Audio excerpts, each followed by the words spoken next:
Hi guys, welcome back to our channel. Focus area.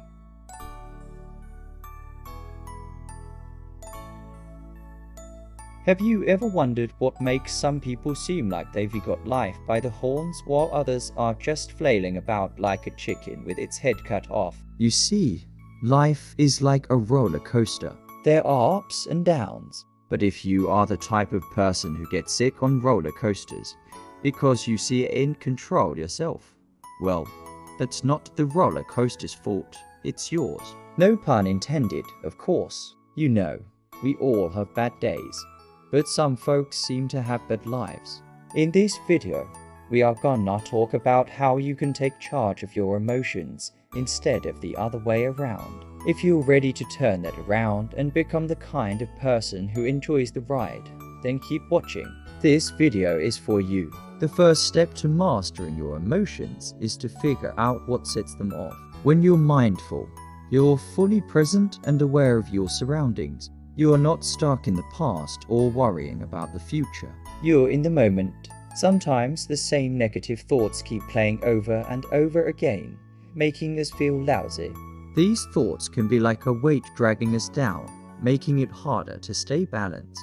For example, let's say you're late for work because you spent too long trying to look perfect. All the knowledge in the world won't help you if you don't put it into practice. Start small. If you're usually quick to anger, aim to go one day without losing your temper. If you're prone to worry, set a daily reminder to practice mindfulness for just 5 minutes. The more you use these techniques, the stronger they become. It's like building a muscle.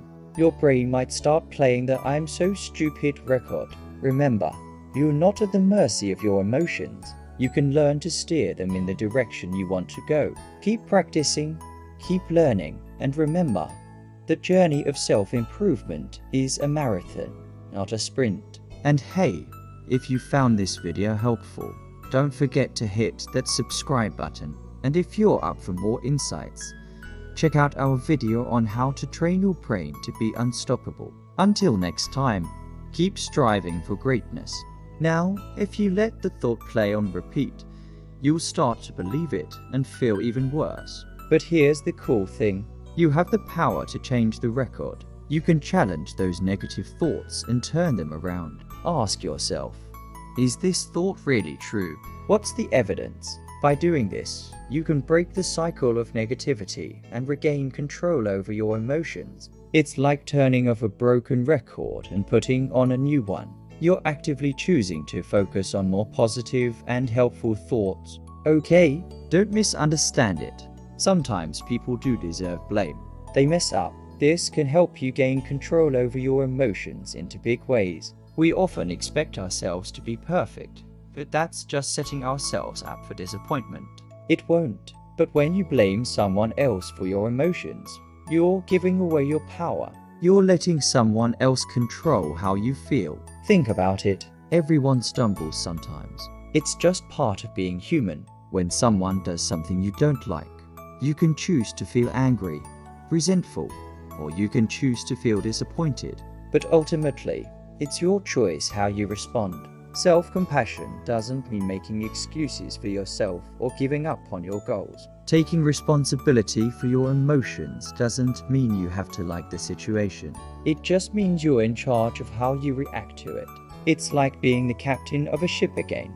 You can't control the weather, but you can control how you navigate the storms. Instead of beating ourselves up over mistakes, practice self-compassion. Treat yourself with the same kindness and understanding you would offer a friend. When you stumble, don't be your own worst critic. Be your own biggest cheerleader. It means approaching yourself with kindness, recognizing that you're doing the best you can. It's like having a supportive friend by your side, cheering you on and helping you pick yourself up when you fall. First, mindfulness helps you become more aware of your emotional state. When you're present, you can observe your emotions without automatically reacting to them. It's like seeing a cloud passing overhead. You acknowledge its presence, but you don't try to grab onto it or stop it from moving on. Second, Mindfulness helps you break the habit of judging your emotions. We often get into trouble when we start labeling our emotions as good or bad. For example, you might think, "It's bad for me to feel angry." This kind of thinking only makes things worse. So practice mindfulness regularly. Pay attention to your breath, the sensations in your body, and the world around you. This isn't about emptying your mind. It's about filling it with awareness. Think of it like you're playing a game of emotional whack-a-mole. In the grand scheme of things, most things aren't actually urgent. Most things can wait. I am not saying that to be a wise guy or anything. What I mean is that there's almost always time to stop and think before you act. Even if someone cuts you off in traffic, that's not a call for an immediate angry response.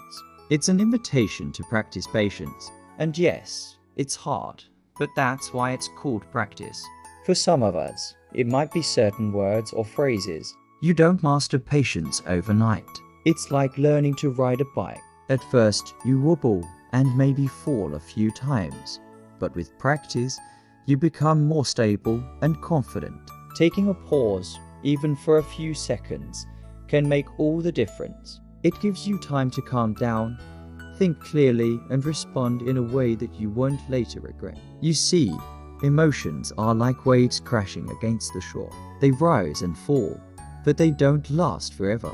If you wait long enough, the wave of anger or frustration will eventually pass. You need to spot the moles or triggers before they pop up and knock you off balance. We all have different triggers. For others, it could be specific situations or even smells. Common triggers include criticism, rejection, surprises, and stress. Knowing what your triggers are is like having a secret weapon. It gives you a heads up before your emotions start to spin out of control. Then you can take steps to manage the situation before it becomes a full-blown meltdown. How do you find out what your triggers are? Well, pay attention to your body's reactions. Do you feel your heart racing or your palms sweating? Do you notice changes in your breathing or muscle tension? These are all signs that your triggers are at work. Once you identify them, you can develop strategies to cope with them effectively. Remember, the goal is not to avoid your triggers. That's like trying to avoid all the food in the house when you're on a diet. It's much more effective to find healthy ways to manage them. If you're an unbalanced person, it's like trying to steer a ship while looking in all directions at once. You'll probably crash into an iceberg before you can say, "Captain." Mindfulness is like a superpower that lets you focus on the present moment without judging it or getting carried away by your thoughts and feelings. On the other hand, if you're a balanced person, you're like a seasoned captain who knows which way to turn the wheel. 4. Challenge your negative thoughts. Our brains are kind of like a broken record player. You confidently navigate the choppy waters of life. Are you ready to put what you've learned into practice? Think of it like going to the gym. You may have heard the expression, "Your emotions are in the balance." Well, that's pretty accurate. Your emotions can be balanced, meaning under your control, or unbalanced, meaning out of your control. And here's the deal. You don't have to just accept whatever life throws at you. You can learn to manage your emotions so you are not tossed around like a leaf in a windstorm. Think of it like this. You're steering a ship. So how do you make the shift from being an emotional passenger to being the captain of your own destiny? Well, let's dive in. Point number 1. Know your triggers. Point number 2. Practice mindfulness. Point number 3. Embrace the pause. Point no, self-compassion. Point number 5. Practice self-compassion. Point number 6. Don't blame others. Blaming others for your feelings is like throwing a lifebuoy overboard and hoping the ship stays afloat. Alright folks, it's time for the $1,000,000 question. So there you have it. 6 actionable ways to master your emotions and become the captain of your own emotional ship. Hit that subscribe button, turn on the bell, and join the Focus Area community where personal growth isn't a trend, it's a lifestyle.